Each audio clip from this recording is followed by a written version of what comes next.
Good afternoon.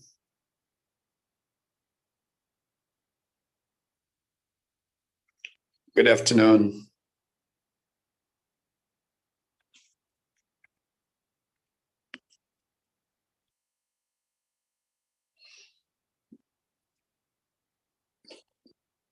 Can everyone hear me?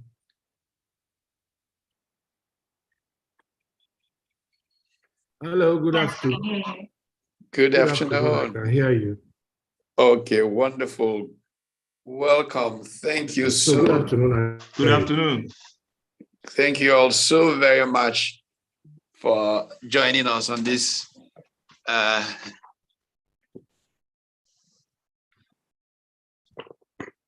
kindly, very warmly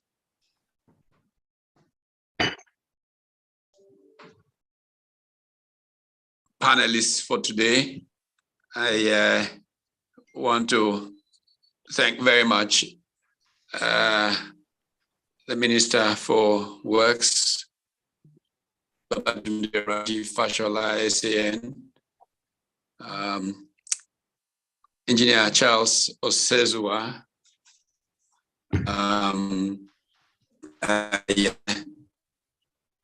I hope that we joined by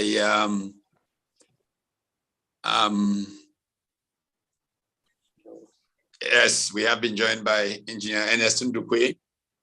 I have to apologize that I got some communication from our fourth panelist, Engineer Mansour Ahmed, who has to be at prayer. He said he had, and I have to apologize for the mix-up. We should not be having a meeting at this time, realizing that some of our colleagues would be at prayer at this time. So that's an error as we were trying to work new time slots. We used to have this on Sundays. So my apologies. If he gets out early enough from prayer, he will join us. But the importance of this conversation is one that I commend to all of us to put on the front burner. Because there is a desperate challenge to drive up economic and that infrastructure is critical for growth. In my work on growth, I have offered a framework which we call the Growth Drivers Framework. But you won't find infrastructure in that framework because it is a framework on the core issues. Part of our belief is that when we have human capital, quality human capital, that quality human capital will do the needful, such as growth from infrastructure. But the core variables in that framework include policy choices that we make, institutions that evolve, human capital, very obviously, entrepreneurship, values, culture, and then, of course, that which sets the tone of culture, leadership. But infrastructure is nonetheless so fundamental to economic growth that reflecting on it is very important for history. And so let me just begin the conversation by asking of Mr. Fashola a very fundamental question about the challenge of infrastructure. And I recall that a couple of years ago, he appointed talking about the Lagos-Ibadan expressway, that those who built that expressway had recommended that every 5 years or so, those points of expansion needed to be changed, but that in 40 years since the roads were built and nothing had done. What is fundamentally wrong with how we manage infrastructure such that instead of their expanding or growing in value, they actually are, going backwards. I mean, we used to drive toll gate to toll gate, Lagos, Ibadan. Some of us were thought to be a little off speed limits in 50 minutes. Today, a drive from Lagos to Ibadan, if you're lucky, it could be 2 hours.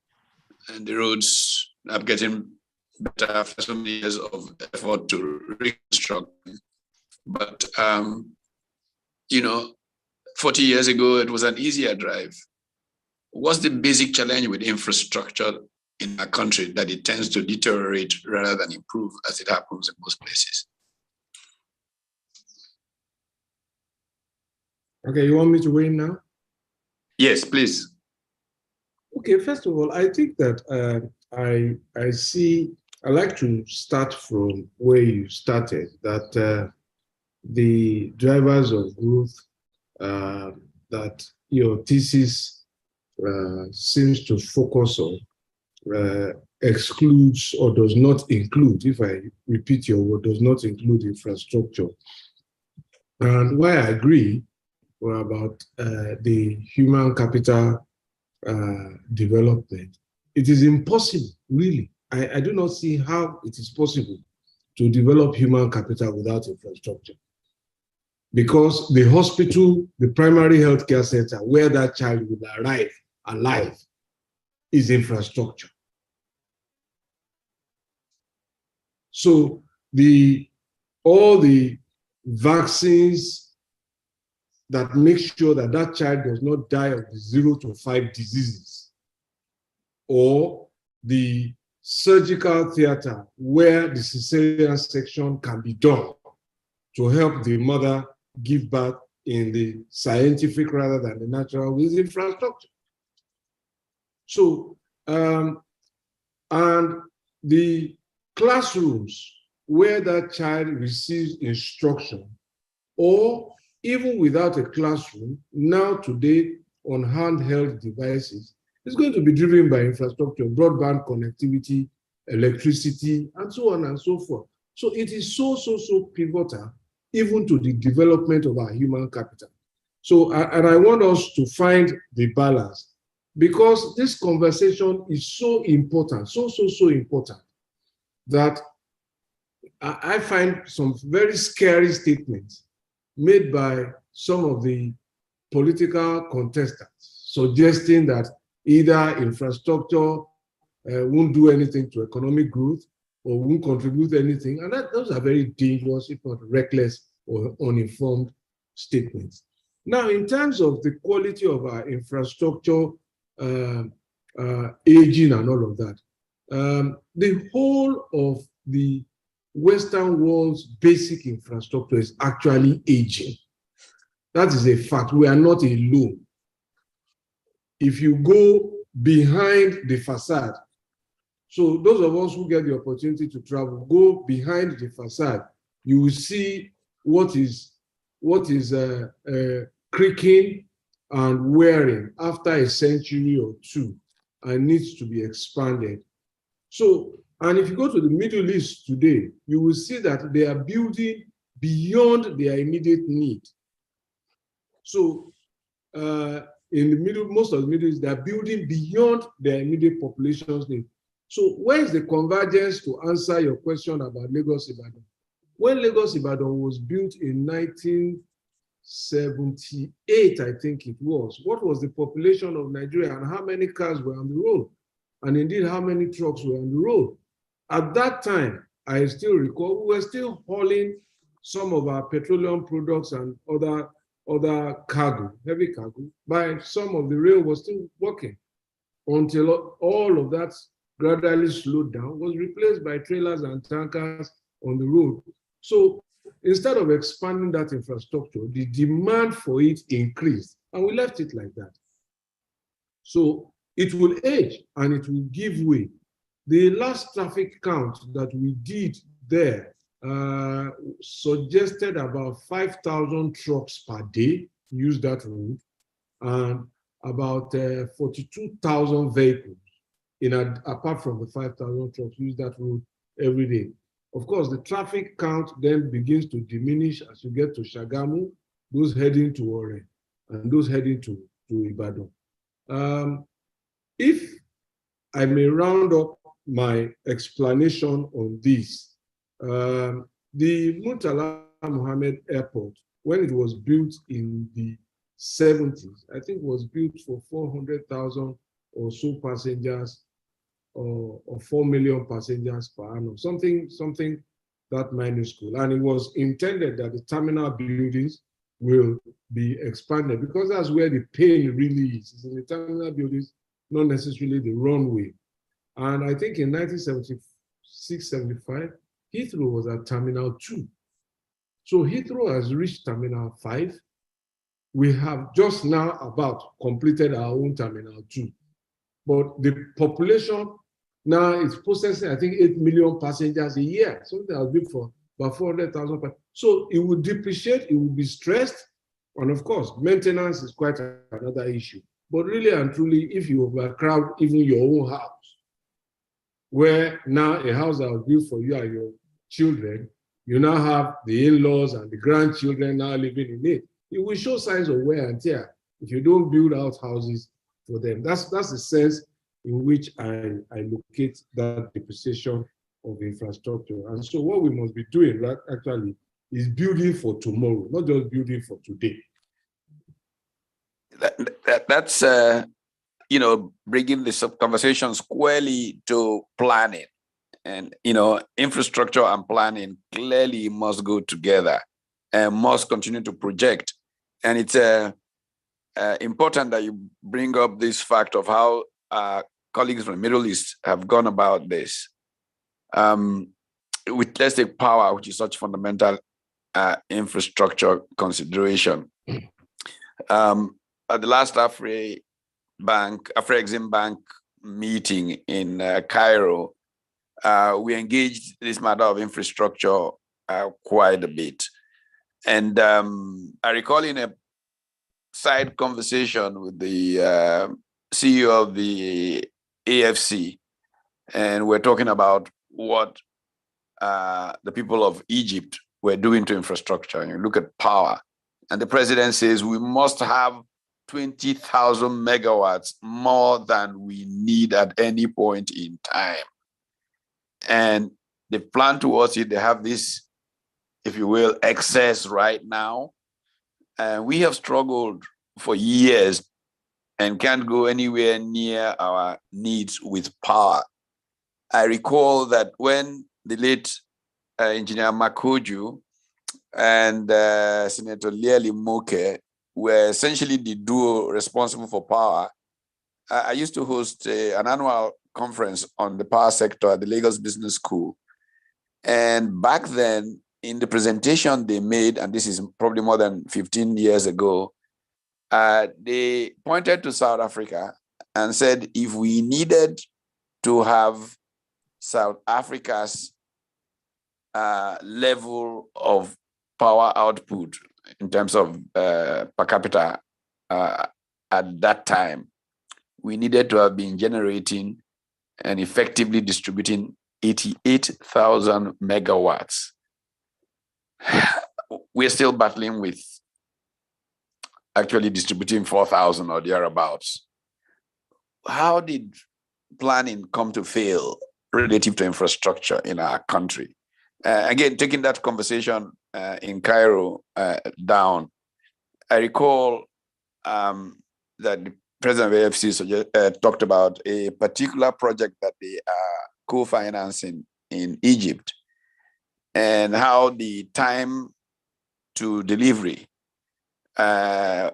was then found to be inadequate because some mountain, as it were, was on the path to the goal. And they told the president that.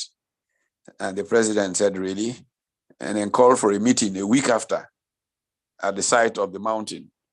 And all the contractors showed up there and they didn't find the mountain anymore. Between the meeting from the week before and that meeting, the president had gone and blasted the mountain out of the face of the earth. what is the challenge with our planning and executing infrastructure in the way that our Arab colleagues seem to have done much, much better than us? This clear example of Al Fattah Assisi's response,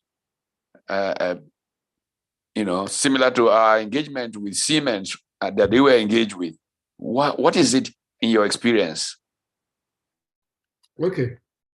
You see, let me have a slight dig at you, if you permit. Because I see that you are scrounging on broadband.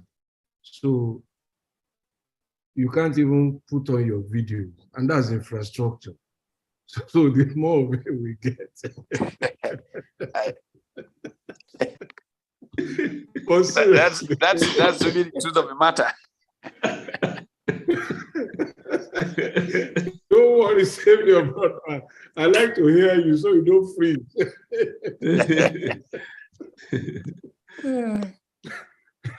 So, seriously, let me say that there are some conversations I did not have in public because I did not have the audience. And I think that this audience, with respect, has the capacity to take on this conversation and review it.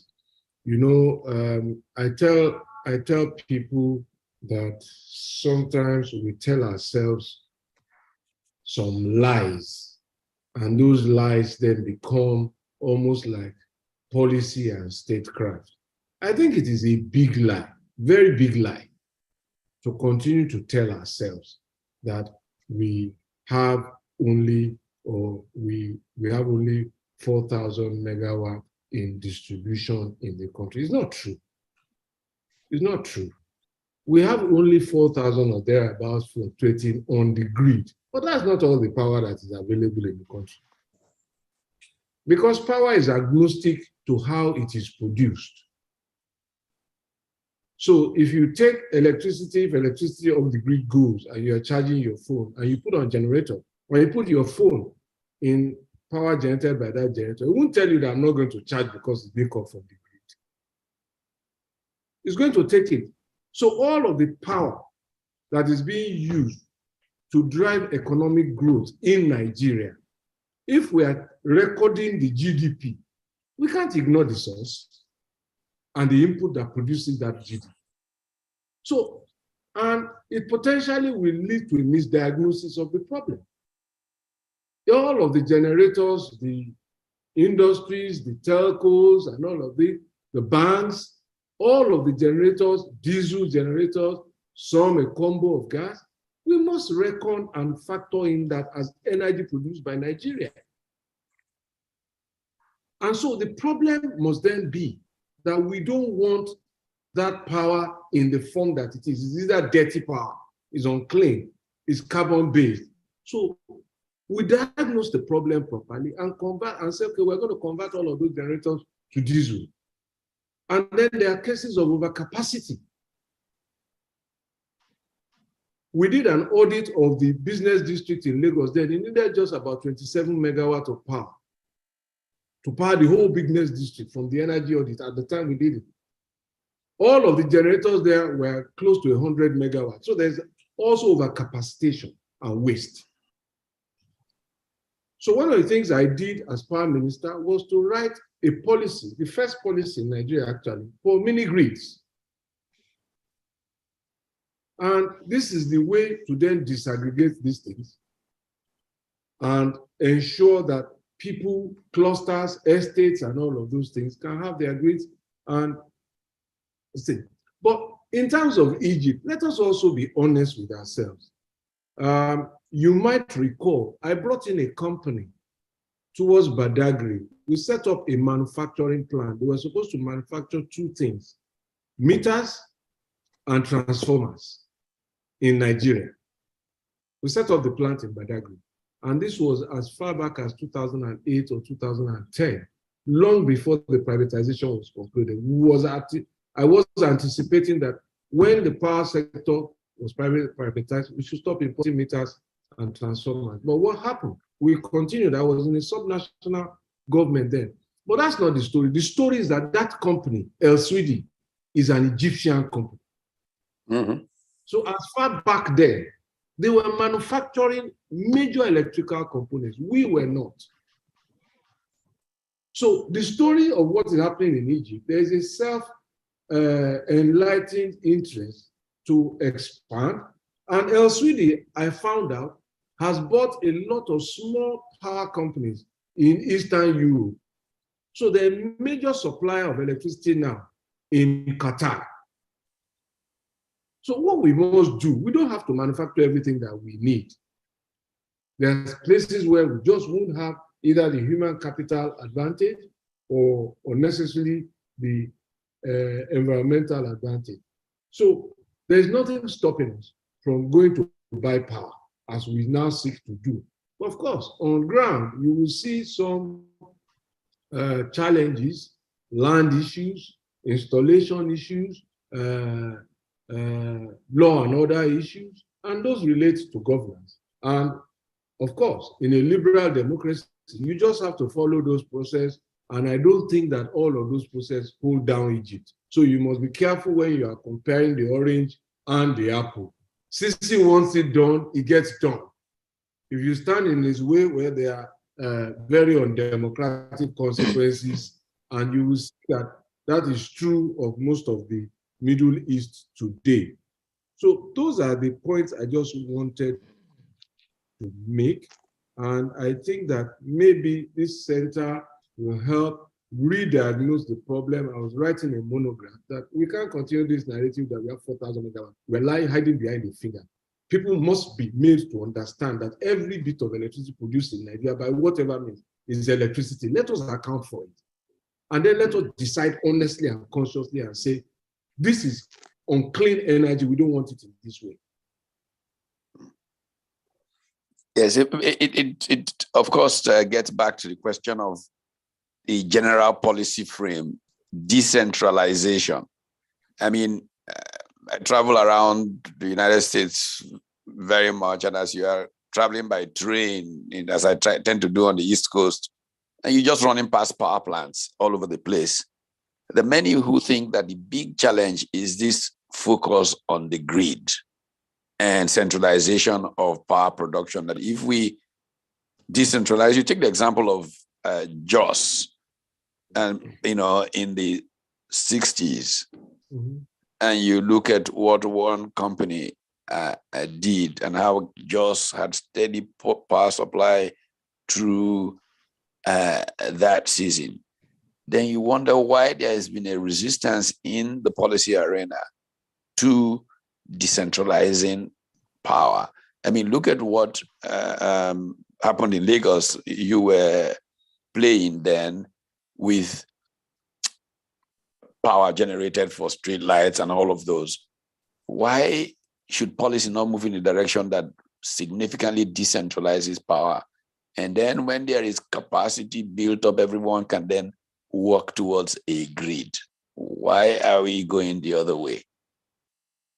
Okay, let me say again, I think it's good that we're having this meeting.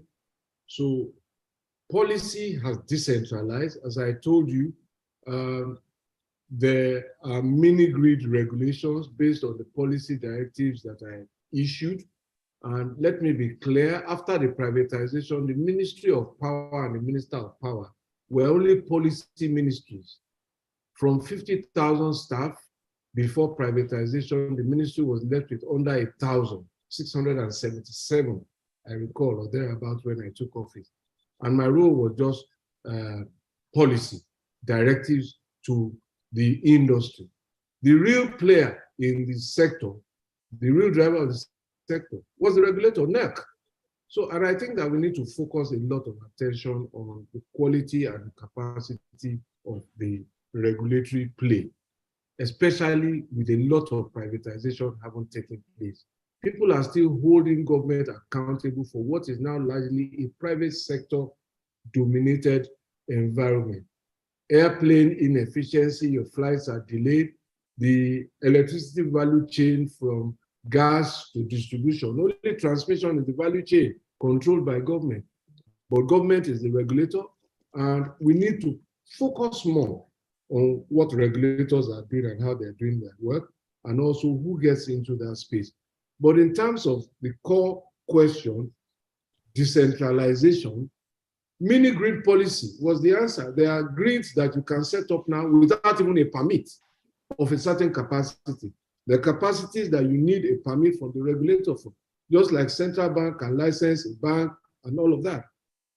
And so at that level of the administration of the sector, we have deregulated long before now. I wrote those policies.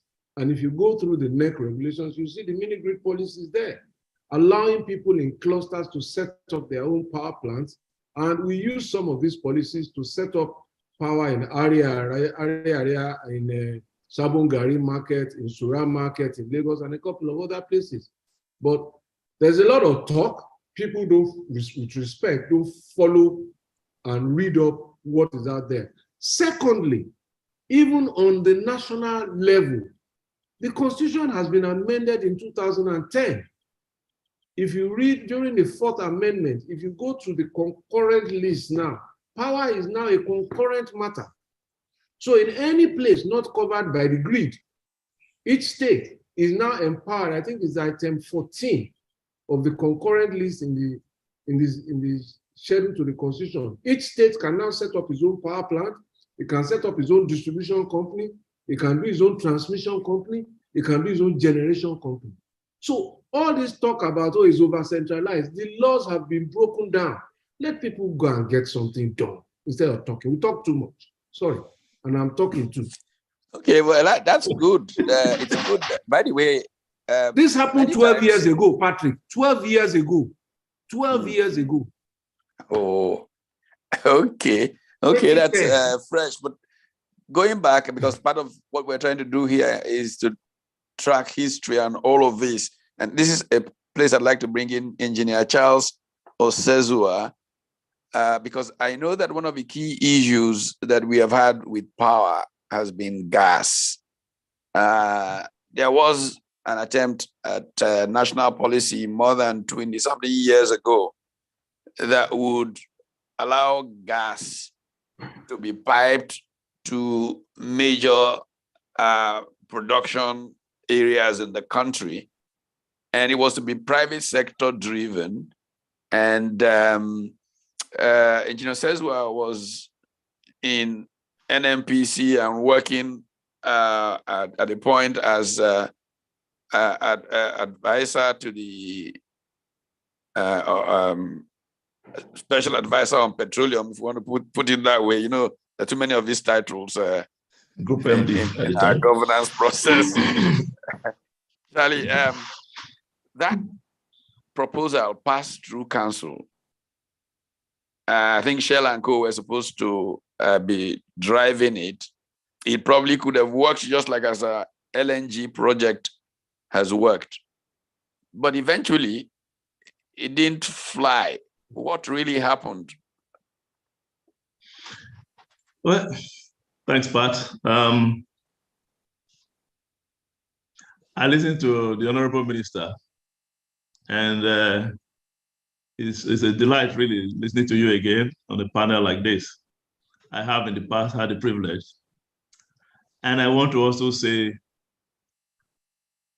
we were able to make gas available in Lagos because there was a willingness of government to create the enabling environment. I founded GasLink, and I ran that company for a few years. Like most of my activities, I start, I build, I let smarter people who are able to do routine run operations. But Pat, I think 2 points I wanted to just address there. You asked a specific question, I'll get to it. Now, because the Honorable Minister was talking about Egypt and the ability of the president of Egypt or Middle Easterners to well, essentially it's not a liberal democracy, so they have a lot of power. But I dare say in Lagos at the time, came with my proposal, and I met the governor. I think Your Excellency was then an assistant. And I presented the story or my vision of gas in Lagos. And I must say that the decisions, the right of, we're looking for a letter of no objection from government, because just to put it in perspective, to develop an infrastructure, get the right of way, or to apply the right of eminent domain, you need the state government, the sub-government to approve.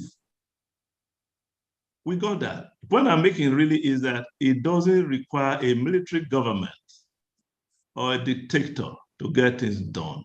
It's a willingness to do it. So I differ a little bit with Your Excellency, but I must thank you for all the support I got in Lagos, because it's something I like to tell other state governments, that it is possible, even with all the chaos around us, to do what is needed. Now, Pat, that takes me to the specific question you asked. Yes, in 1988, we conducted a national survey to identify base loads for gas distribution. They have to drive the key infrastructure. And this policy study, in the run on to the policy, we went to all the nooks, I suppose, nooks and crannies of this country. I visited at least 18 states, and we gathered data. And long and short of it, we created a master plan, on the basis of which the cost of developing the necessary infrastructure for taking gas from the Niger Delta to the last man in Kano, and all through the key industrial zones in the nation, was developed. This policy, as you rightly said, was approved by council. But unfortunately, a few weeks later, this was 1989, one of the generals then in charge of power, steel, and industry came to council and said his ministry could not pay. It was the most unfortunate situation because we worked very closely with NEPA. I can tell you I spent 2 weeks in NEPA planning department to know all their plans. We worked with Ministry of Industry, and the idea then was to know their plans so we can design an infrastructure that could take gas to those points. And why that was unfortunate, the price policy that was approved was going to be 40% cheaper than the alternative fuel. But yet, the minister who was using diesel came to council and said, my ministry can't pay. That was General Nuriman, blessed memory. And, well, council then set up a committee of ministers to review what would have called an act ready for gazetting. Of course, we then worked 3 months thereafter to create what I call a new policy that effectively gave subsidy to NEPA, if you like, discounted prices to NEPA and to industry. But yet, NEPA was the dominant consumer of gas at the time and even today, accounting for about 80% of domestic gas sales. Without NEPA, it meant invariably the infrastructural plan could not be implemented. And that's where we got stuck.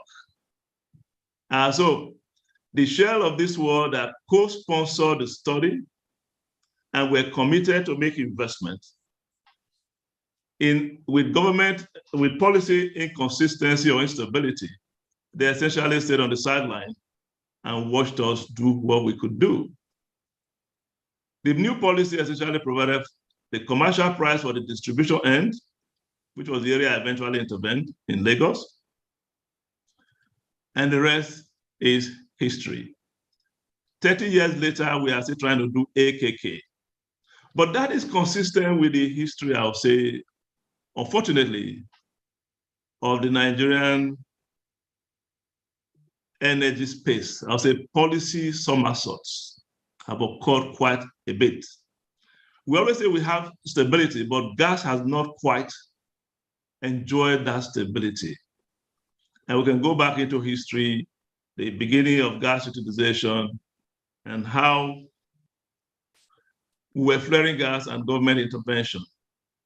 But the whole idea was always to create an enabling environment, a willing buyer and a willing seller.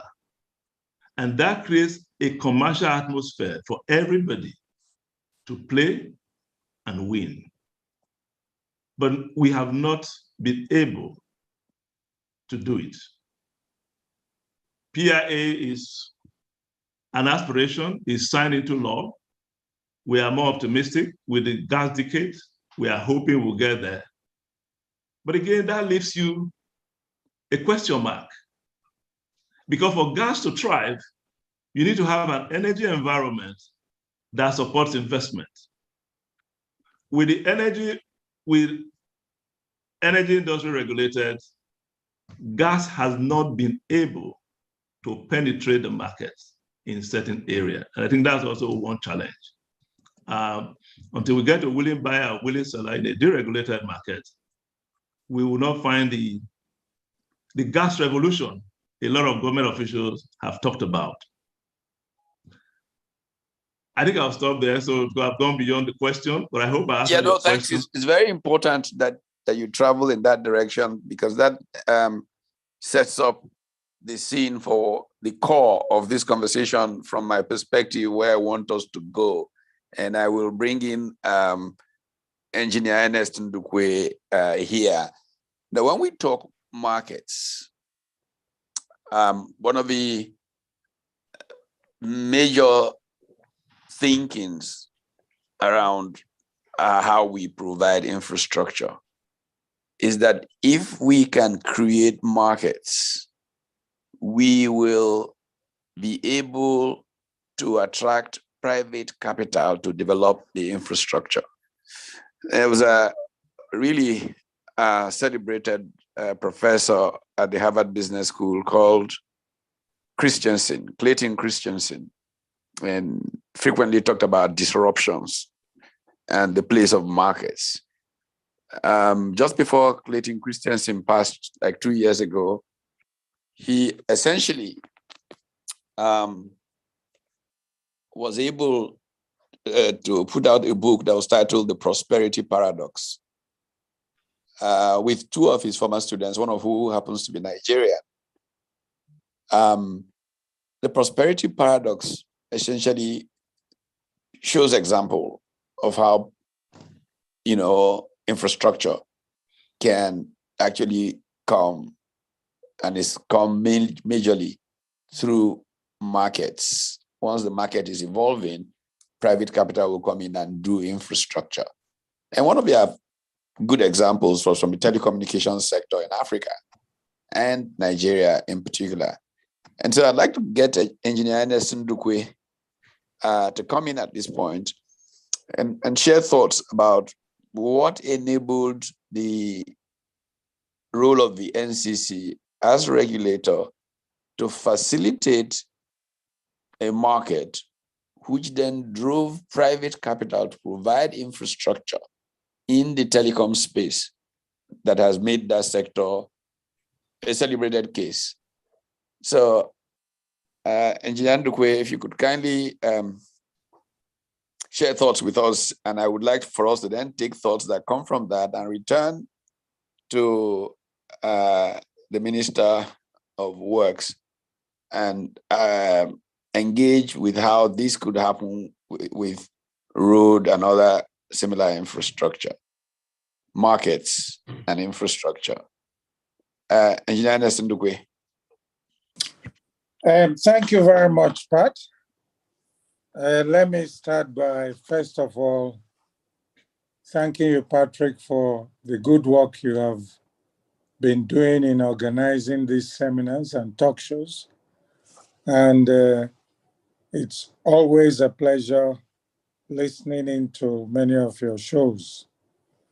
And I'd like to also thank the Honorable Minister for his insights, and the last speaker also for the contributions. Let me say that markets is actually, like they say, investments look for where there is an enabling environment. In 2000, when we arrived at the NCC, it was obvious that Nigeria was hungry for telecom services all across the country. In fact, Nigeria was considered a laggard because many other countries had embraced GSM technology, including neighboring countries like Cameroon and Ghana had actually taken the leap before us. And of course, in North Africa, they were already enjoying very good telco services, not to talk of South Africa.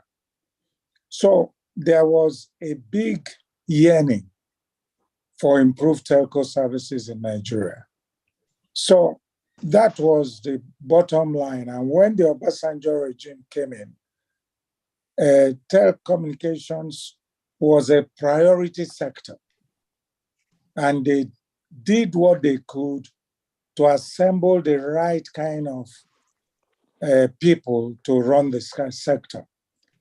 When the Honorable Minister was intervening, I must say that when we talk about roads and some of the infrastructure that we have that are aging and not being replaced, I would say that the problem is not just about aging, but about lack of maintenance and futuristic planning. There was no reason why Lagos-Ibadan Expressway should have been allowed to deteriorate to the point where it needs to be rebuilt almost completely. It should be done on a as-need basis and on regular basis. And that takes me to the other point about, I'm sorry I'm deviating a bit. That takes me to the other issue that the problem with Nigeria is that we use our fifth 11 to play our matches. Nigeria is full of very smart people. But this word or this phrase called quota system has actually killed this country in many respects. And when we are looking for people to occupy important positions, we are not looking for the best that we have in the country, because you cannot give what you do not have. That is why even when we plan, the plans are not well done. Even when the plans are well done, the people to execute don't have a clue on how to execute them. And people are just running around. I must say that Minister Fashola has done so well in the various ministries he has supervised because of his background and competence. You have some other people there, they can't even discuss this issue about mini grids and all that. But he's a lawyer and he's able to articulate these things properly. And people can listen to him and they understand what he's talking about. So that is the issue. So when we came in 2000, somehow God brings people together at a particular point in time to make certain things happen. President Obasanjo was very ready to attack the telco industry and improve services. I had a chairman of NCC that was a very celebrated public servant and who was not looking for money to stuff into his pocket and was looking for the best for the country. I was there as a private sector practitioner that was brought in to see what can be done to help. We had even people like El Rufai in Bureau of Public, what's it called? Enterprises. Public Right. enterprises. And, you know, everybody seemed to be going in the same direction. So even when the World Bank people came and were giving us advice on certain things, we were able to reject some of them. They told us that we needed to privatize NITEL before we could start with anything. I remember telling them that, look, my people need telecom today, not tomorrow. And the NCC does not supervise NITEL. And there is no way we could wait for that. Of course, the president said, look, even if you have to get specialists from outside the country, go and get them. All I want is to improve telecom services in Nigeria. And that brings me to the other point about the fact that though the Middle Eastern countries have governments that look like dictatorships, the president of Nigeria has enormous powers that if he is doing something for the good of this country, people will toe behind that person. And that was what happened with during the Obasanjo regime. Nobody resisted anything anywhere. In fact, he encouraged everything we wanted to do and was personally interested. When we were doing the auction, he was following it, you know, stage by stage from beginning to the end. So this is the thing about it. So when these things happen, the market was there. Many people didn't know that the telecom industry will boom the way it did. But some of us knew that the market was highly underrated. Even those small telecom companies like Intercellular and companies like that, who had started before the telecom revolution happened, were telling us that, look, we're not sure that people will make up to 1 million lines in the next 5 years because of the fact that they didn't have money to invest in the system, and therefore they couldn't take advantage of the market. But as soon as the auction went through and the right telecom companies were in place, the market boomed immediately. And everybody was enjoying telecom services. And of course, that resulted even in affecting the telecom industry, the banking industry and other industries that depended on ICT to happen. But let me also add that on the matter of right of way, a lot would have happened in many states of the country if the governors were more forward-looking than they were at the time. So much focus was on what they call IGR, and they couldn't give right of way for fiber to be installed across the country. And Pat, I'm talking about when I was the EVC of NCC, which is, I left NCC 12 years ago. Before then, in 2008, 2007, 2009, we were begging for states to allow fiber infrastructure to go across the country. So we would have achieved much more than we have achieved today if we had willing state governments that gave right of way. Because in those days, during my time, at the NCC, we came up with the plan that we called Fiber Without Borders, which if we had fiber infrastructure like we planned for Lagos and for the major cities in year 2009, 2010, 2008, Nigeria would have been one. Broadband would have come in even faster than it did in this country.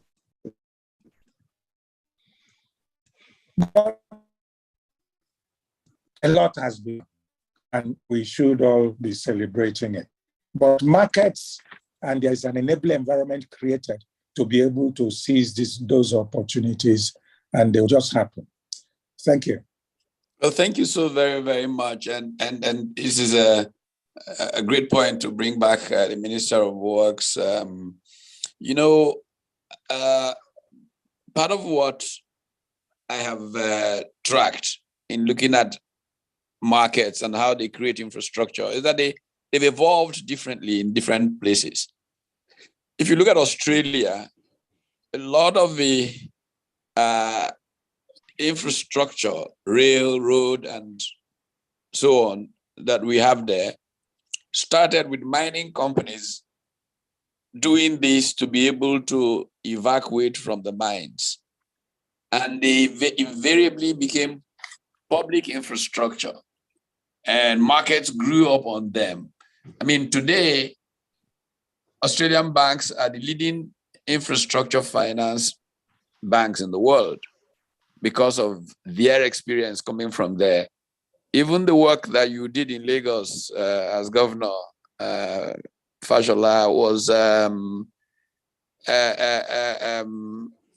the Macquarie Bank in the Lekki Concession Company from Australia, driving it.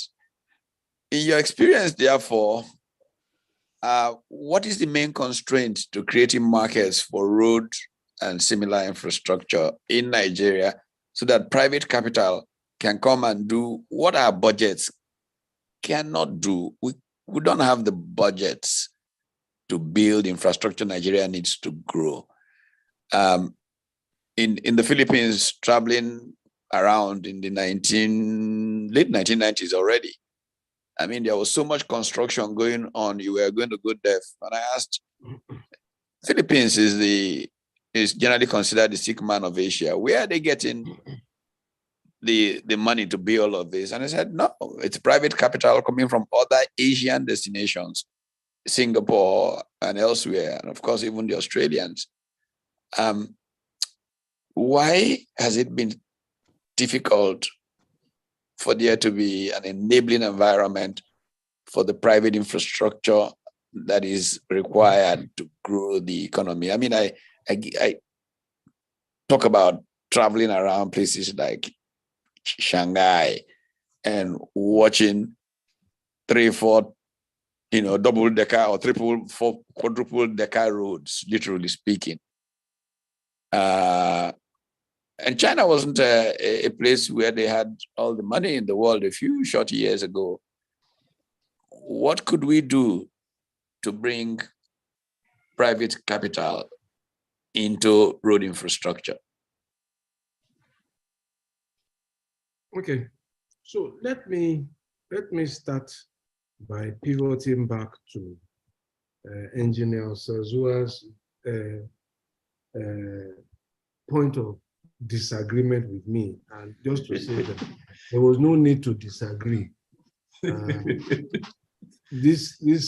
Our conversation is being recorded, and I'm sure if they play back my interventions, I never suggested or advocated or even referred to the word military throughout my interventions. I was just doing decision-making efficiency based on political models. And we all know, all of us know globally that liberal democracy has become very challenging, and because the task of getting a working majority and building consensus is very challenging. But I wasn't suggesting, and I should not be misunderstood, or suggesting anything along the lines that you thought that I was. I won't even utter those words. So I leave them as the words. Yeah. So I value my freedom very, very seriously. But what we need to all understand, the facts don't lie. The facts don't lie. And what we need to do, and we started by talking about human capital. What is the quality of human capital? So why is Engineer Ndukwe not in the Senate? Why is Patu Utomi not in the House? And we've had these discussions here now. So you can disagree with me all you like. You can even be opposed to me partisanly, but you will not be opposed to a compelling idea. If we don't have the quality of that human capital in Parliament, so it takes 7 months to pass a budget, and Engineer Ndukwe says the Nigerian president is a very powerful president, but he can't pass his own budget. So, I mean, so these are some of the things I am working on a monograph, just to clarify some of these thoughts about how powerful and who does what in our government. So let's just be clear. But if you look at it, in 23 years, the Azura power plant, which is now also being investigated or queried or probed, is perhaps the major power plant that has been financed by private capital or even with government drive. In 23 years, only Dangote refinery is the new refinery coming on stream. But look at the other refineries and the other power plants that we build. You will mention those who built them. I won't. But let us now go to the question of planning and all of that. And because we can't divorce the economics and our developmental story and history from politics. It's not possible. That's why there's a field of study called political economy. So if you look at 1984 to 1999, what happened in this country? It was political struggle. We wanted the khaki boys out, and they kept changing themselves. So we had about 5 years of SAP, this debating policy without freedoms. Then we had 1993 to 1999, where there was a strike almost every week or every month. So you must factor in what has happened during that period into where our development really is. So if you look at that period, it's almost 15 years where they were at the very best stop and starts, at the very worst, actual stop. The Nigerian nation really stopped functioning. Those of us who are here, that's when we used to ration 4 liters of petrol just to go to work once a week. So if development stops, productivity will stop. So if you stop productivity for 1.5 decades, what do you expect? But during that period, productivity was happening in the other place, in the other room. Many children were being brought on. They needed services. They need schools, they need hospitals, they need jobs, and an economy that wasn't producing. So we must tie all of this. And then who was going to plan anyway? Patu Utomi was in Concerned Professionals agitating for change of government, if I remember. So what time was there for anybody to plan? And government was clamping as many of them as it could. Government was busy planning how to clamp them in detention, not how to plan development. This is the results have come. We sowed those seeds. The results have come. So let's contextualize it. It's not all a hopeless cause. It was choices that we made. The consequences have come. And so there's a lot of people needing services. So let me stop there. About right of way for states, I think that at the time, who was really going to listen to NCC, all they just wanted, and again, is the education, the knowledge, and the quality. So how did we break the law? took some of us in government at Lagos State to say, look, listen, we are being wise, penny wise and pound foolish. And I said to them, why are we, for example, having collecting money for right of way? Why are we collecting money for right of way? But there's some offensive image on the screen. Whoever that is, can you take them out, please? Yes, thank you. Seems to be Jesus Christ. Some really, whoever that is, can you take There's them a bunch of them parts coming in. Yeah, sorry. So some people will try to invade Zoom meetings with are they obscenities? I've not seen them. They are very obscenity. They're very obscene. Oh, really? Terrible. Yeah. Okay, so, but it needed persuasion to tell our people that the amount of money we will charge and make as IGR in a state from right. But are you watching the screen? Sorry. Was nothing near the taxes that will come from productivity by the deployment of broadband and bandwidth connection. And the same principle applies to right of way for gas lines and utility lines. And from the day that penny dropped for our team in Lagos, everybody saw the necessity to rule out things. But to the question about private sector and infrastructure, I want to say that we must first of all distinguish between classes of infrastructure and also distinguish between the quality of the infrastructure. So let me start with the former one. There are social infrastructure and there are commercial infrastructure. And so the ability to mobilize capital to social infrastructure is a very, very difficult one. You will have very, very limited footprints. So a road falls into the classification for me of social infrastructure. Railway tracks fall into those categories. An airport runway falls into that category. But a terminal building in an airport with possible footprint for retail, shops, is a commercial infrastructure that private sector will more likely want to invest in. Similarly, wagons and rolling stock on a rail track might have more private sector disposition than you will have the rail track itself, which is a 100-year asset. Who is going to wait for 100 years?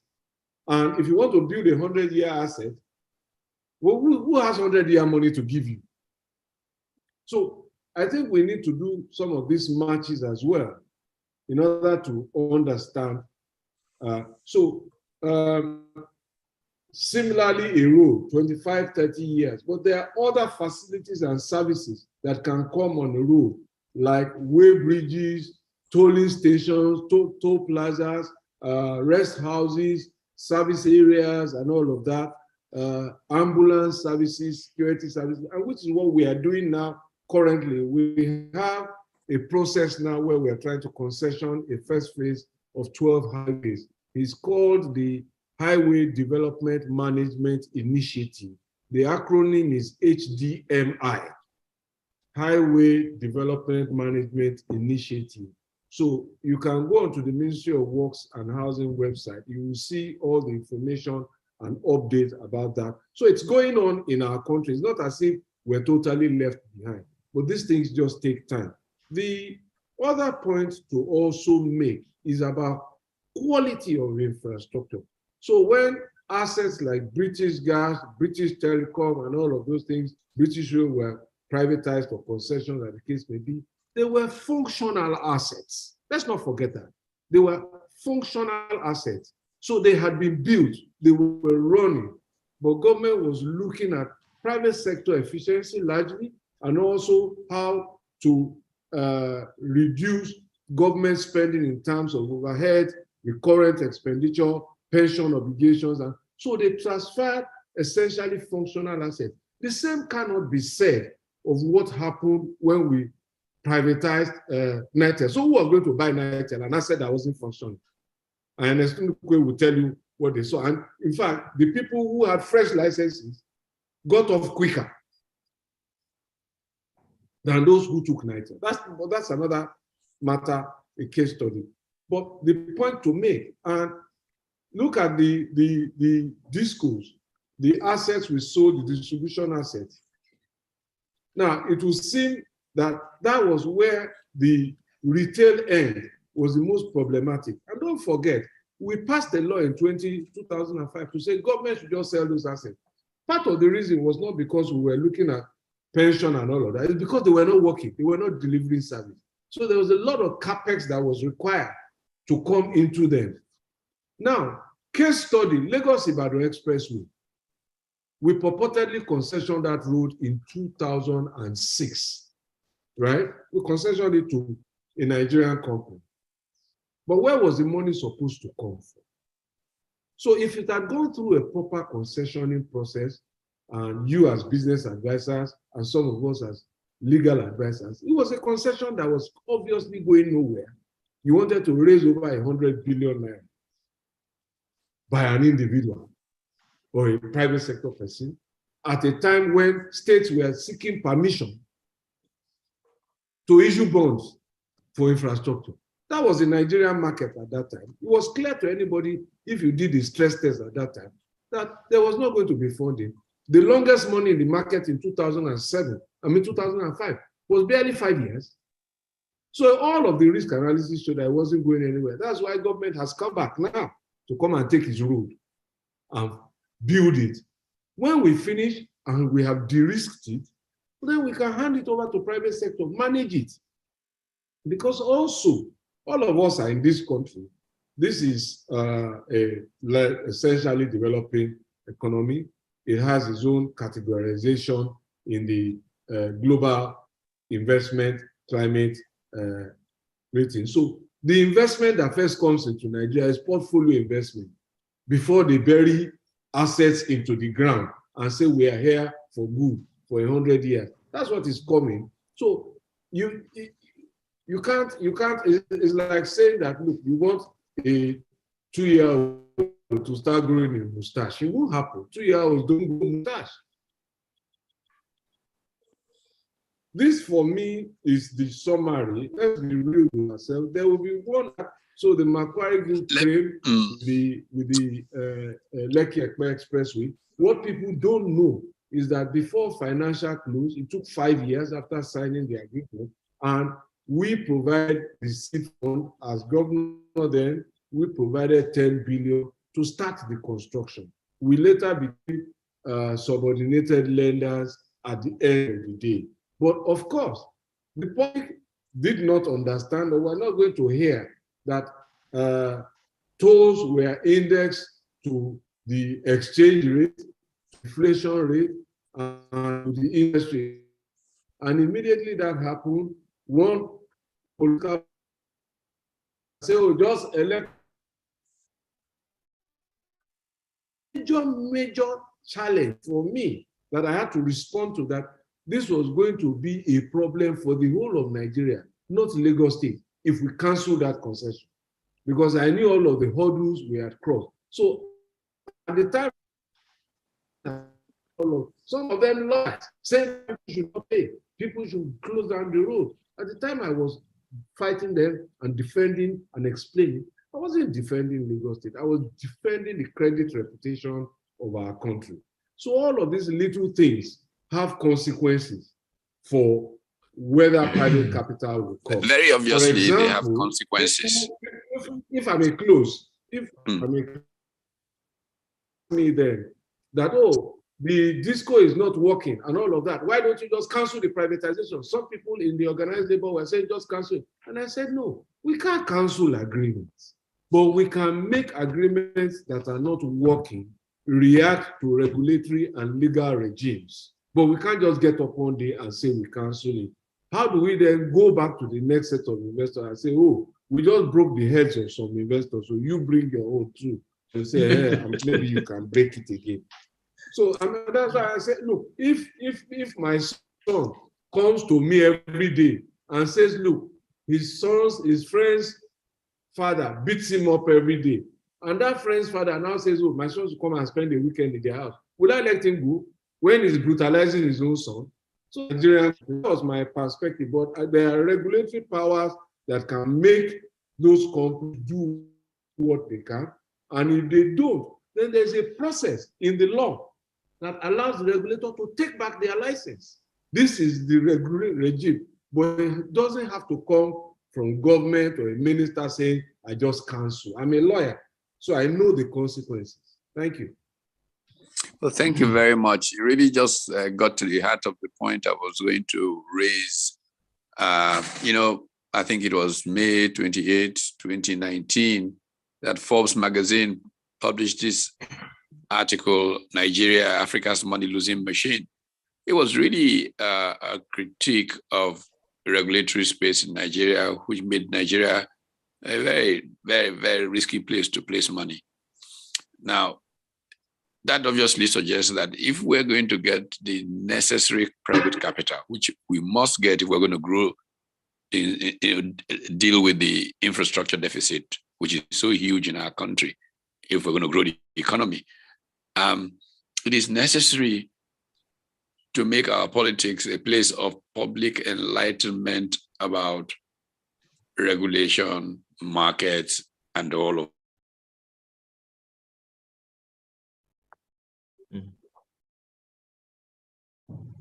that. Public conversation around this point, because it's so central. You need infrastructure. I know, precisely. I have a little confession to make. I'm not where I should be. I think Charles Osezu probably best knows where I am. Okay, only you know where you are. I'm not where I should be. I'm taking time out and in a place of rest and reflection. So you're doing well. I'm coming from there. Okay. So fantastic. Yeah. So to get back to the point of the environment for being able to bring in private capital. Look, the world today has more capital accumulated than at any point in history. The French economist Thomas Piketty makes this point perhaps more effectively or dramatically than anybody in our world. 15 people in California own more capital than the continent of Africa. And they can take that money in any which way. They have plenty of it, earning zero interest and all of that. But our environment continues not to be enabling enough to make this money that is available come in and do infrastructure as it could and should be able to do.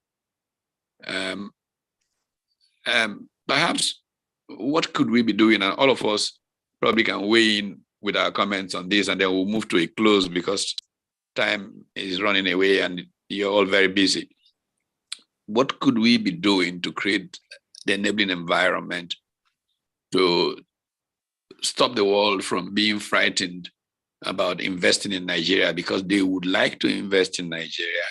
The capital is there, but somehow Nigeria's profile does not attract, even if we have Mark Zuckerberg.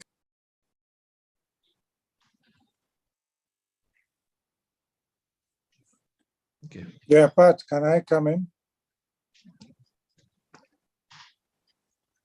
I think we've probably lost Pat momentarily. Pat? Sorry, yes, please feel free to come in. I think we lost him for a second, but he will be back shortly.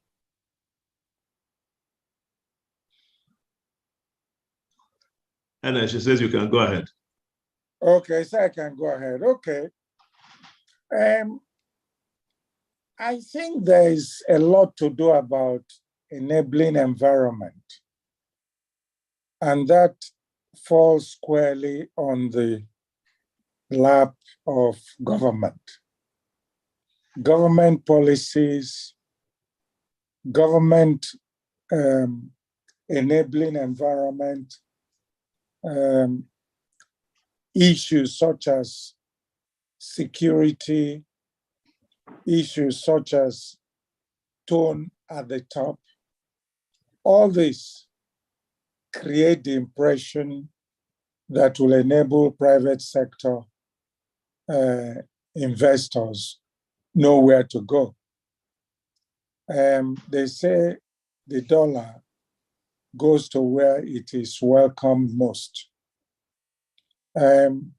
Also, regulators must know that their job is not to make life difficult for investors, but to see themselves as facilitators, while at the same time being very strict, especially when it comes to issues related to customer service and the like. Then back to what I had said before, we must use the best hands we can get, both locally and internationally, to man many of these places, especially in government. For instance, I don't want my medical doctor to be assigned to me by quota system. A good medical doctor does not need to come from my village for me to be comfortable for the person to treat me. I need the best I can get. I want the best teachers to teach my children, not being chosen by any system apart from competence and the like.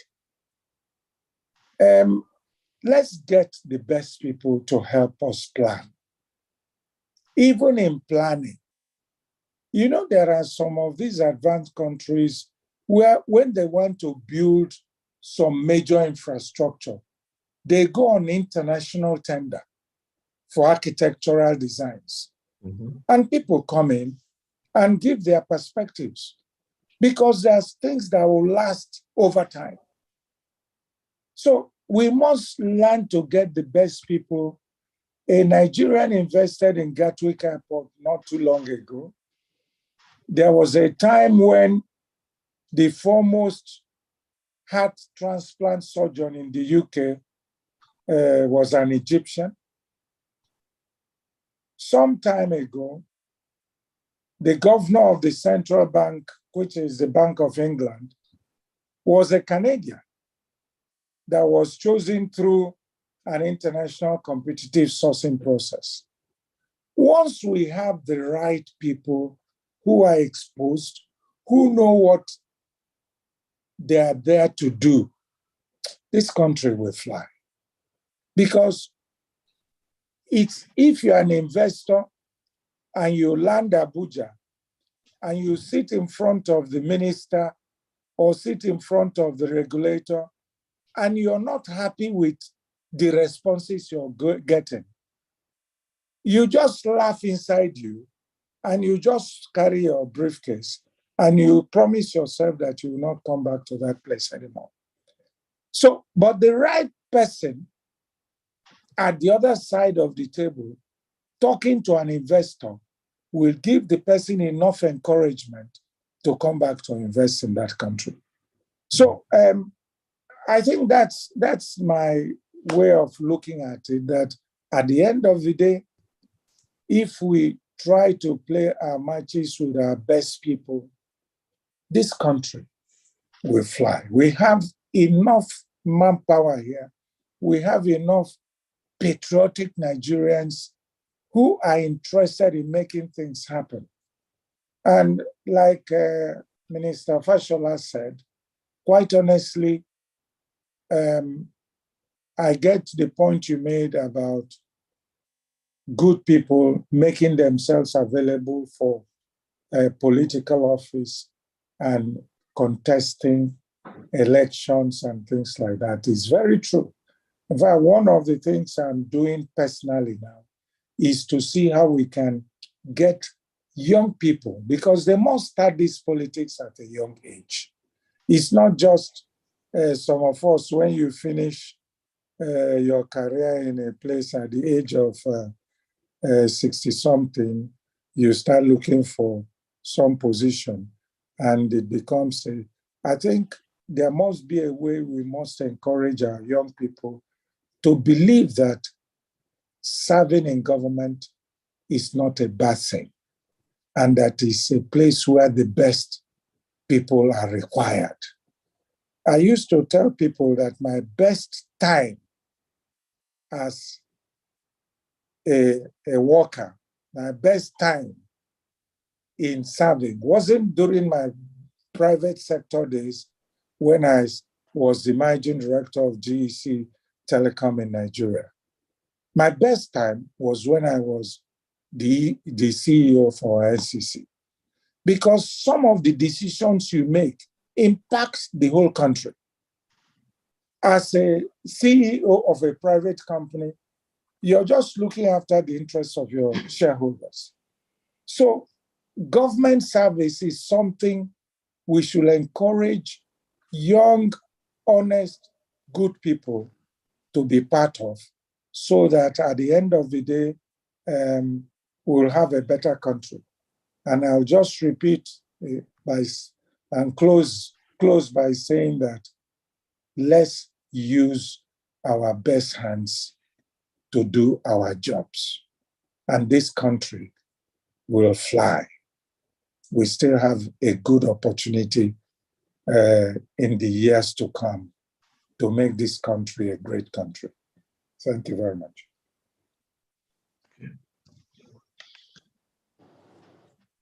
Maybe I'll just get what the Honorable Minister comes in. As a private sector person myself, I'll say yes, it's a good country. I agree with what General Ndukwe has said. But there has been a number of challenges. Policy inconsistency. Government makes a policy today, and somehow, either they are not able to implement it, or there's a reversal. That has happened in the specific sector where I belong. And this does not build confidence. Investors, like you rightly said, are looking for enabling environment where there's a policy instability, the money will move. So part observation that money is looking for areas to invest. We came into Lagos to invest in gas distribution at the time we did, precisely because where we saw what we thought was the most stable environment, and the policy in that area, that specific sector of distribution, was steady. But the others were subject to direct intervention. And so we stayed away from it. Now, today we are at a crossroads, or we have opportunity, let's put it this way, ability to seek and take advantage of opportunity. Capital is looking for opportunity, and I think as a nation, we should be seeking capital and investors. Investors come and you sit in front of government official, and the first impression you get is that he's doing you a favor for seeing you. But I think you said something very apt. Regulators and indeed government officials who have responsibility should see themselves as facilitators. But even at some conferences, I've heard government officials say, well, if they go, we'll get the Chinese. Come on. And indeed they are leaving, but I'm not seeing the Chinese coming. The Europeans are coming. They are looking for gas because of the war in Europe. They are passing Nigeria. They've been here for meetings. But in 3 weeks in Congo, Fort Noah, a few weeks ago, the government was able to decide, and with ENI, reached an FID. The time a war situation requires urgent action. The world is not waiting for us to spend years with leaders who are not able to make decisions we need pragmatism in our governance. So our LNG Train 7 has taken so long. We have so many LNG plants and sites developed, and opportunities to take advantage of it is just slipping by. And we are not hunting down those who are desperately in need of energy. I think really, for me, we are not able as government, we need to be able to take advantage of opportunities when they arise.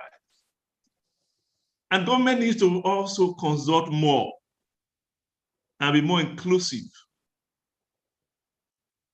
Policies are made, you are creating an enabling environment for investors. In the early days of my career in NNPC, I do recall, there were a lot of consultation. But more often today, it's a statement that has been issued.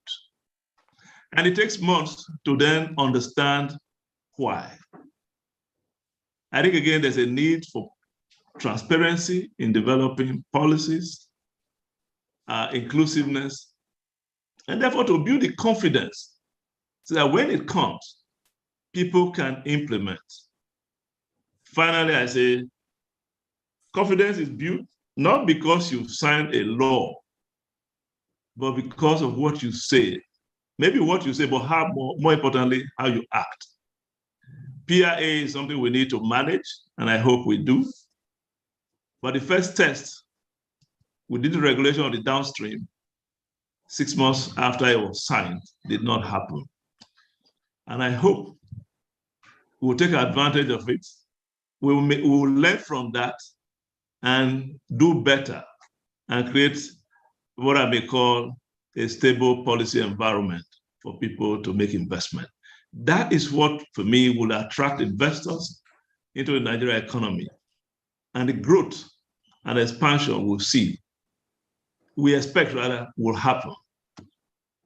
Policy consistency, a stable environment, a win-win situation where government and the people and investors will all benefit. It is possible. And I think that will be, for me, the turning point. When we are able to do that, then we are ready to attract those investors Pat talks about in California, indeed all around the world, into our country. Thank you.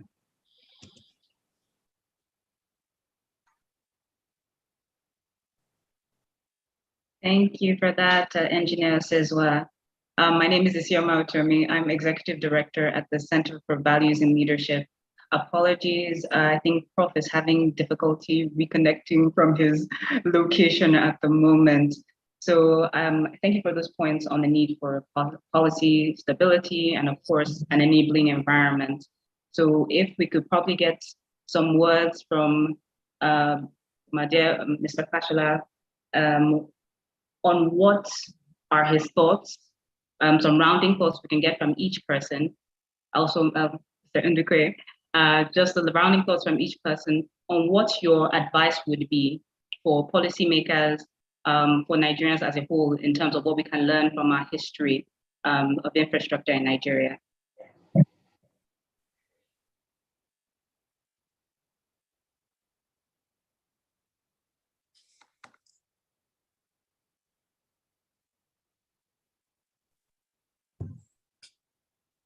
Honorable Minister. I think his screen is looks frozen. Hello, my screen is not frozen. Okay. It's still there. Okay.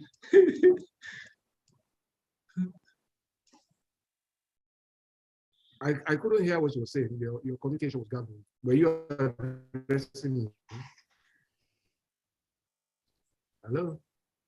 Yeah, I think Mr. Hello, Tommy was yes. calling you to make comments. Minister Fashola, thank you. I just would like a couple of your comments, some rounding comments, since unfortunately Prof is having some difficulty reconnecting. We could just get some rounding comments on the discussion and what we can learn from the history of infrastructure in Nigeria. Well, the point to make is that some of the missing gaps in our infrastructure needs are already being put in place by this administration. So the expansion in some places is also taking place. So we've talked about the Lagos-Ibadan Expressway being rebuilt, the Abuja-Kano being rebuilt, an alternative bridge across the Niger. There's also a new bridge across the River Benue, the local Weto Bridge. There are thousands of kilometers of road network being constructed and completed. Yesterday, at our Council of Works in Kano, I was able to show investments in infrastructure so far has improved and reduced time by at least 56% from when we took office in 2015. It has also reduced transport costs by about 50%, factoring in recent inflation costs. Those are economic drivers that things are heading in the right direction. In terms of gas, oil and gas, for example, we all know that the Dangote refinery will eventually come on stream. Government has provided the famous enabling environment. First, the Lagos state government providing the land, giving support. The federal government recently coming in to contribute some equity in when the project needed it to overcome financial headwinds that it was facing. The government couldn't have done less. So we expect that all of those have to be. The Kaduna-Kano pipeline under construction, the expansion of the Escravos-Lagos pipeline also under construction. So I think that down the road, we will feel the relief that all of this infrastructure is supposed to deliver as we complete them. What we need to do first is that we must recognize that there is no community of people without their challenges. And I think that we've done us the greatest harm possible in our political debates by lionizing our challenges and weaknesses onto the global public stage. And everybody reads that, and we create the fear. We create the fear more than anybody else. And I think we need to be very, very motivated and cautious about what we say about ourselves in public. And I'm not suggesting any censoring. I'm just saying that we need to take responsibility. Words have consequences. They send a message about belief and about posturing. And the global investment community is also about posturing. You want to tell investors, so my house is burning, or we just have a little challenge, come and have lunch. Where would you go and eat lunch? Somebody who says his house is on fire, or somebody who just says, look, we have a little domestic issue. You make the difference. You make the connection. And then we talk about the private sector. The truth is that we have these challenges even in-house. I always tell people, those of us who get here, I sit here not because I am the best. I just appointed. So I don't have all the answers. So if you invite me to all of this, I come here, come and share what I know and to learn what I will take away. So it's not an us and then game. Government is not my property. I'm from the private sector. So when we're inside too and we're having this conversation, I say private sector. I say which private sector? Which private sector again? Muhammadu Buhari came from private sector, was a private farmer. VP, private sector. Me, private sector. Ben Akabu is the private sector. Adebayo, private sector. Which private sector are you looking for again? Private sector is already in government. Truth is that we don't have all the answers. So tell us where the pain is so that we can better help to respond to your issue. So it's not an us and then game. It's now our government. We're here. When I finish here, I'm coming home, back to law practice or something in the private sector. So this is not me, private sector. I'm private sector too, but I don't have all the answers. Thank you. I have to go now. Thank you, Your Excellency. Before you go, Honorable Minister, if you can have one last answer to one question.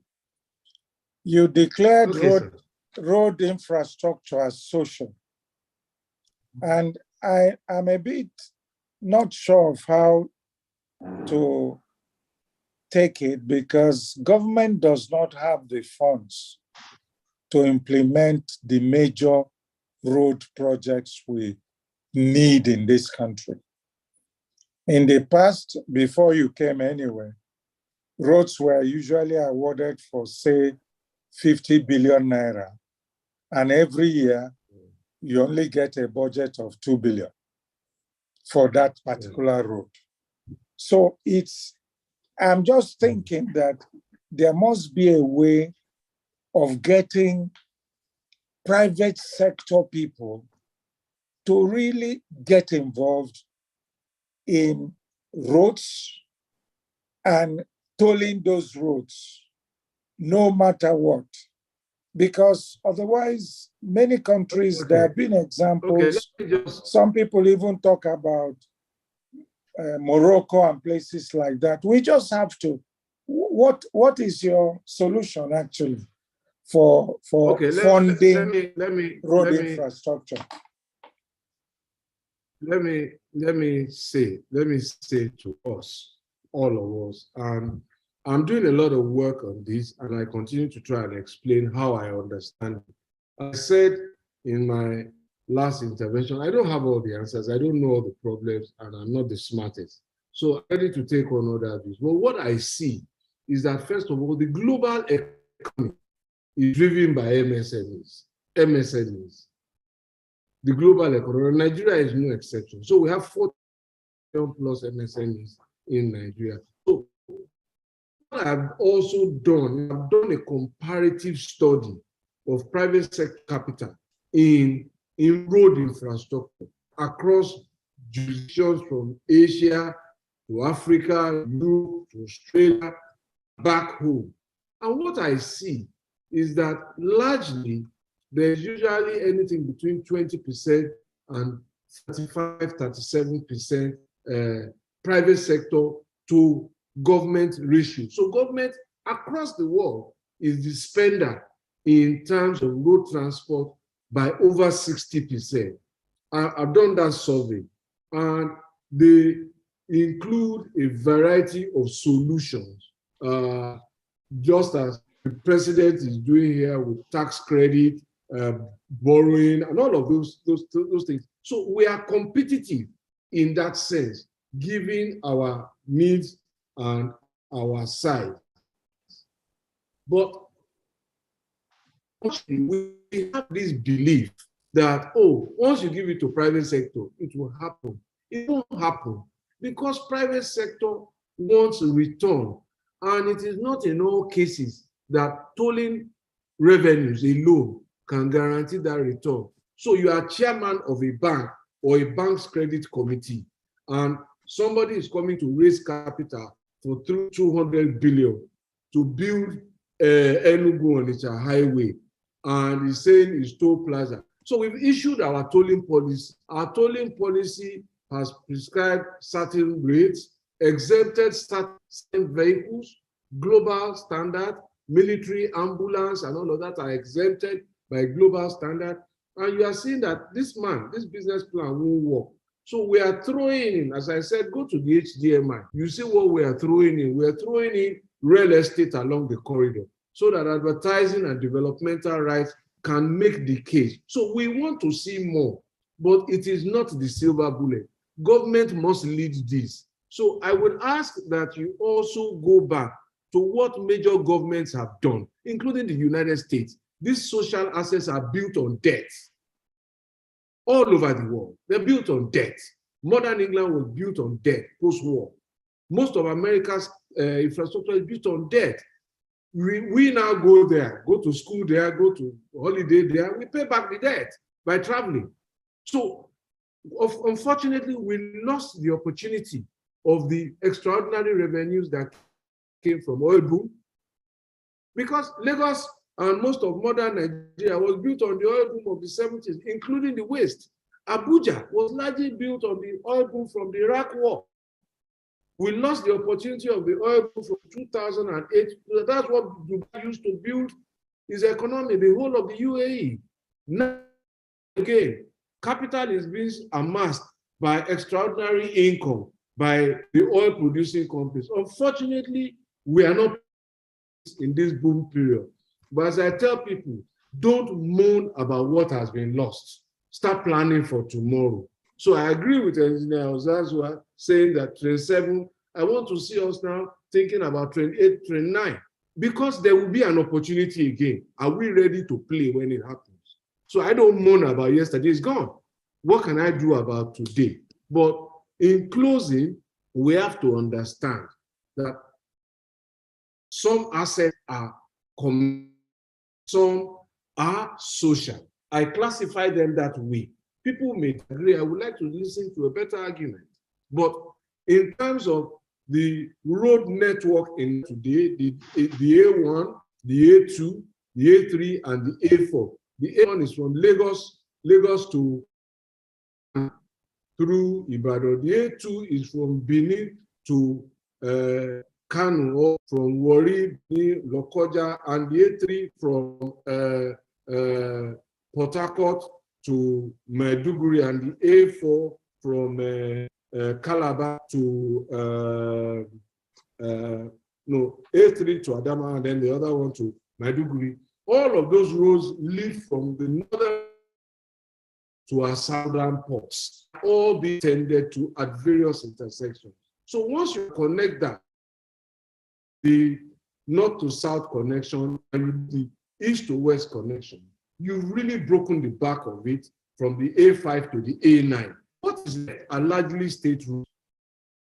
And don't also forget, we have 3 levels of government here, the federal, state, and local governments. So the federal is responsible for barely 16% of our 200,000 plus road network, although that carries the heaviest traffic. The remaining roads, about 60-something, 80-something, belong to the national government, and they have to borrow too in order to. So we had an infrastructure bond in my time, 275 billion issued over tranches of 50, 70 billion to build some of the infrastructure that Lagos is sitting on. But it's not enough. It won't be enough. So, because, look, as I said earlier, capital is very, very risk susceptible. And when capital moves into frontier markets like this, that's the name I was looking for, they first come into portfolio before they come and sit in real estate. And it is when they start sitting in real estate that you can then begin to see somebody say, okay, year money to Nigeria and keep it there for 50 years. That's when you start seeing some of these monies in road and rail. When we wanted to do the blue line, the Lagos rail, they said, oh, we advertised. Nobody touched us with a 10-foot pole. They said, no. If you commit to build the tracks, we can't come and invest in rail tracks for 100 years. We don't know what will happen. So if you build the rail, we will bring the coaches. Because if things change, we can sell the coaches and go. Who will buy the rail tracks from us? So this is context to reality. I hope it makes some sense. Thank you very much, Honorable Minister. Thank you, sir. Well understood. Well done.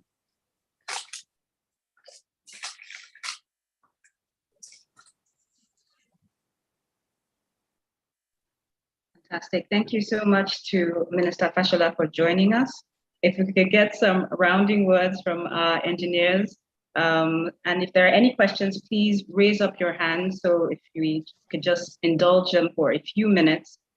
But if there are any last words you would like to round up your statement, please, this is the time.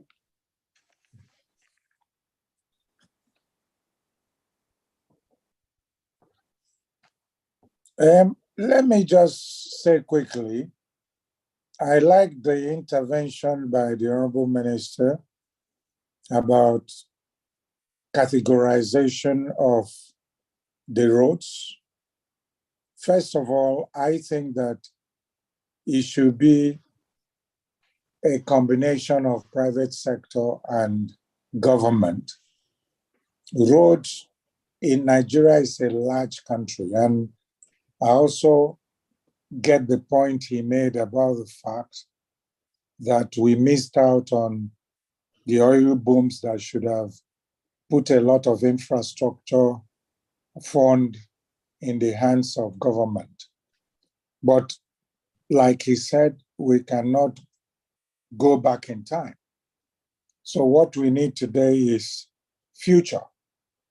And what my own solution is that for most of the trunk A roads, which carry the heaviest traffic in the country, there must be a way of getting private sector involved in them just for the maintenance. We tried tolling in the past, and people gave tolling permissions to their friends and cronies. And the fact that they were collecting the money and were not plowing it back to maintenance of the road infrastructure. If it's done properly by an international tender process and the right people come in to do those roads, it should be possible to have a mixture of government and private sector such that the roads are maintained at the best quality possible. Because it's not just building. We build roads, and after a few years, we're talking about need to rebuild them again. Even small potholes that happen on the roads are not fixed. So maintenance is so critical for infrastructure. And that's what happened to our various refinery projects that we've had in this country. And after saying all that, I go back to my point.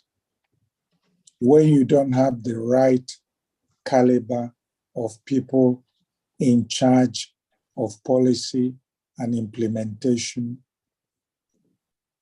people who don't know their left from their right will still have this problem in future.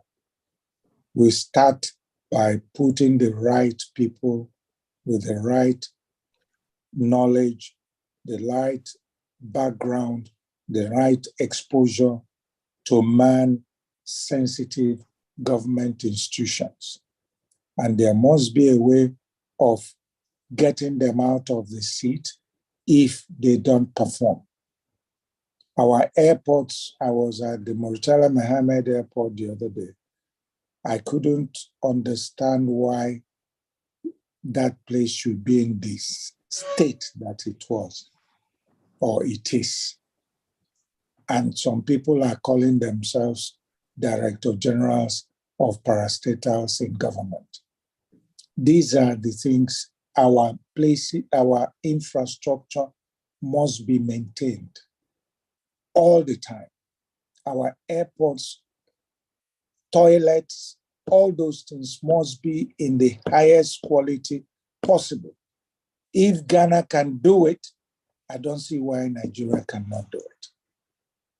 So that's it. That's my closing remark. Thank you very much. Thank you so much, Engineer Craig. Engineer Osezua, last remarks. I don't think we have any questions, so your last remarks for the conversation, please. Okay, thank you very much. I think Engineer Ndukwe has summarized it aptly for us. It's people, it's people, it's people. And Engineer Fashola, while he was here, used a key word which I think I like to repeat. He said, telling ourselves lie till it starts to sound like a policy. And I think those two, for me, summarizes it. If we have people in government, they should be subjected to, I would not like to use the word private sector, but performance management system. They should be appraised, and those who are not performing should be fired because they are engaged to serve. And if they are not serving, get rid of them. But I think we have a situation, unfortunately, where there's no accountability.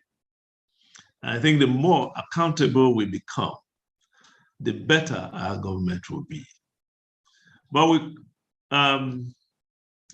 Affirmative action, I was going to say, but really the quota system of some of these things. People are appointed on quota basis. It becomes difficult. Everything seems to be politicized. And if you can get politics out of business, then the business will run here just like it runs elsewhere and run well. And I think until we set that as a goal, we will continue to have some challenges. But I'm optimistic. I think the minister left us an optimistic note that we'll get to that critical point.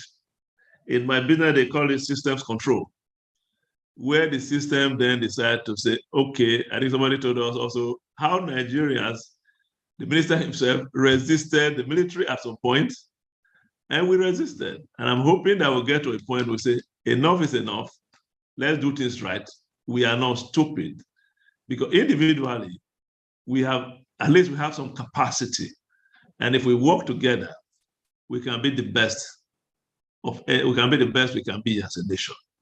So again, I thank you. Thank you, Roman. And please thank Prof. Thank your whole team for inviting me to participate in this program. It's always a delight to be here. Thank you. But just before I finish, there's a hand up. I don't know if I see anyone. Peter. Yes. So he has a brief question. So Peter, if you could unmute. Do you have a question? Can you hear me now? Yes. All right, thank you. My name is Peter Gonzalez. There's just something I want to say. I wouldn't want to call it a question. I just want to stay in line with Engineer Charles Osazua. I think one of the issues we are having is the word accountability. Brilliant presentation from the former governor of Lagos State. I remember about 6 or 7 years ago, I was in a leadership school in Abuja, where Prof was also a facilitator.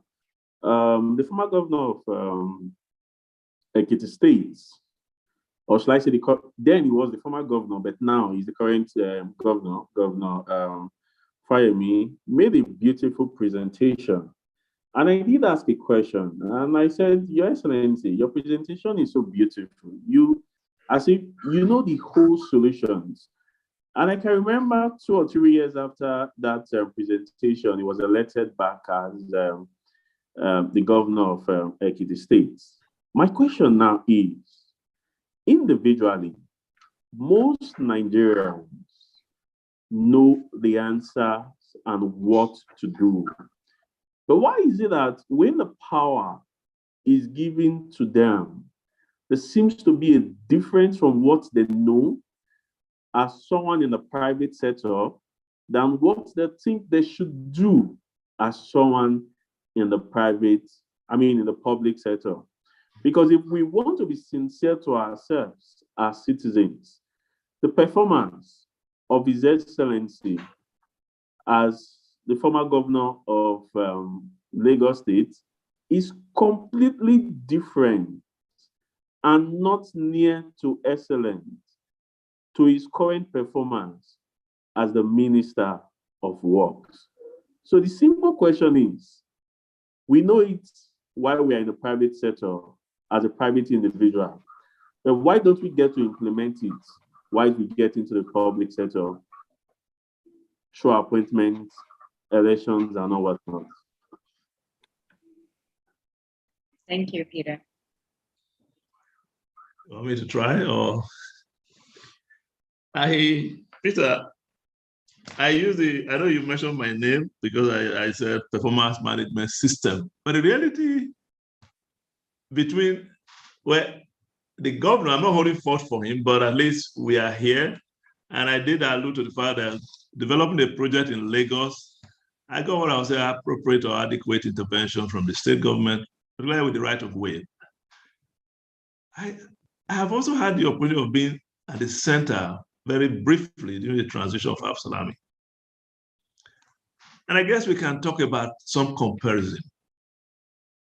At the state level, you're dealing more with almost a homogeneous group.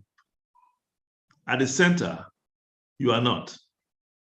And that's where I think your quota system becomes more impactful on decisions and policies. And what you find therefore is that, I'll tell you maybe 2 quick examples. I find in government, you have pre-meetings. You make decisions, you agree strategies. You leave your room with the same group, and you walk into a boardroom to now meet your executive directors or other directors.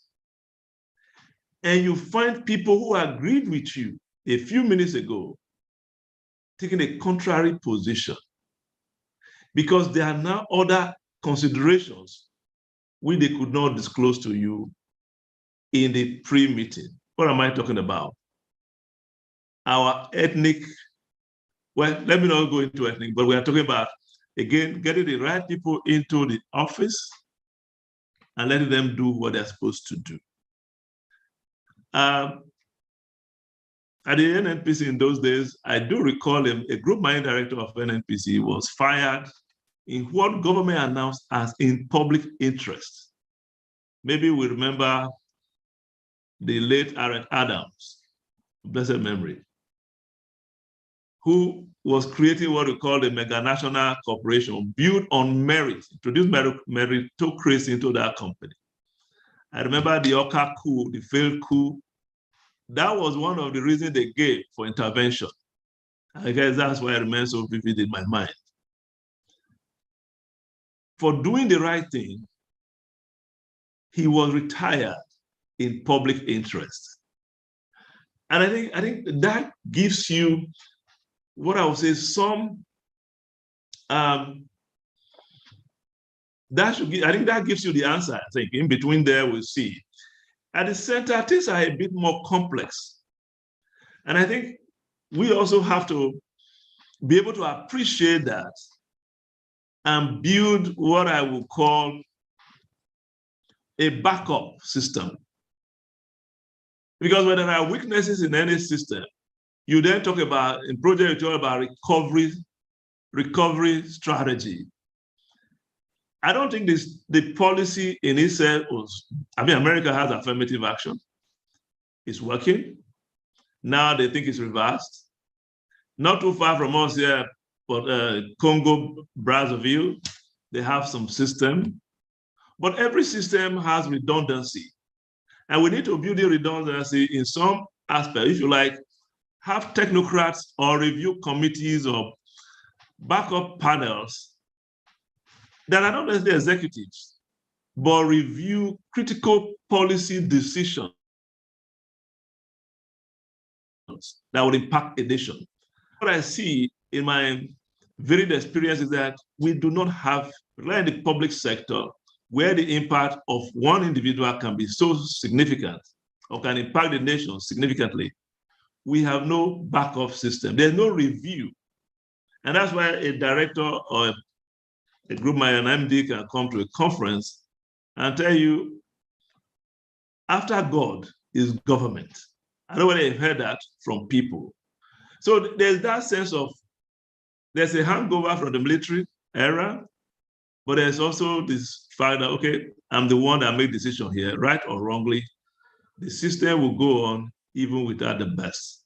And so we have, yes, we're highly qualified, competent people who get into public offices and not able to perform as well as they could. I would say because they are constrained. But I think if we have a system that sort of reviews certain critical decisions, supposedly unbiased and looking at it strictly from national point of view, we may have corrections or call it recovery system. So Peter, that's I hope in my analogy you find an answer. I couldn't give you a direct answer, but because that is my experience. I think you'll find the answer there. It's people and it's people. And we have to be honest to ourselves. So taking these two words, people from honest and lying till it starts to sound like a policy. When a guy makes a decision based on incomplete information, there's already a built-in error. And so it's going to be suboptimal or indeed may fail. Thank you so much for that response, Engineer Asezwa. So we've reached the top of the hour, and I'd like to thank everyone so much for their participation, especially to our guests, to the speakers, to Minister Fashola, to Engineer Asezwa, and of course, Engineer Ndukwe. We had some great points, such as the need to take responsibility. Obviously, it's not just to build, but to maintain. And of course, leadership. The leadership is critical in terms of determining the policies and the eventual implementation. So thank you everyone for being here. You can watch it later on YouTube if you want to go back over certain points. But once again, thank you so much for your participation. And we look forward to seeing you at the next CBL event. Enjoy the rest of your day. Thank you very much. Thank you. God bless. God bless. Thank you. Bye.